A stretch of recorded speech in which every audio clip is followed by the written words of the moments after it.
మరి ఫోటో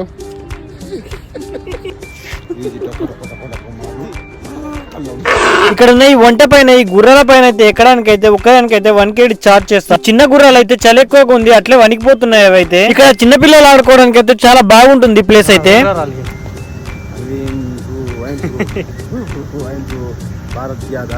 ఈ ప్లేస్ వచ్చేసి అయితే మనకైతే అబూ అలీఫ్ అనే ఏరియాలో ఉంటుంది. మా మేడం వాళ్ళు అయితే పక్కనే ఉన్నటువంటి జంజం లోకి వచ్చినారు. ఈ డ్రైవర్ ని అయితే ఇద్దరం వచ్చి ఇక్కడ తిరుగుతున్నాము. దీన్ని మ్యాజిక్ ల్యాండ్ అని కూడా అంటారు. పక్కనే బీచ్ ఉంటుంది. పిల్లలు ఆడుకోవడానికి అయితే ఇక్కడ చాలా బాగుంటుంది. దీంట్లో వచ్చేసి మనకు డిస్కో డాన్స్, ట్రైన్ రైడింగ్, అలాగే చిన్న బోట్స్ ఉంటాయి. వాటిపైన కూడా తిరగచ్చు. ఇలాంటి వచ్చి స్నేక్ పైన దాన్ని కూడా తిరగచ్చు చిన్న పిల్లలకైతే. ఇవే కాకుండా చిన్న పిల్లలు ఆడుకోవడానికి అయితే చాలా రకాల గేమ్స్ అయితే ఉంటాయి. ఇక్కడ వచ్చేసి ఆవు, పులి, సింహం, చింపాంజీ, జిరాఫీ లాంటి బొమ్మలు అయితే ఉంటాయి. ఒరిజినల్ అయితే కావు, వచ్చేసి ప్లాస్టిక్ అయితే ఉంటాయి. ఇక్కడ పిల్లలు ఆడిపించాలంటే మనమైతే కార్డు అయితే పర్చేస్ చేయాల్సి ఉంటుంది. ఆ కార్డు ఖర్చు 10 దినాలు పడుతుంది. దాన్ని మనం ఎక్కడ ఆడాలంటే అక్కడ పోయి స్వైప్ చేస్తే సరిపోతుంది.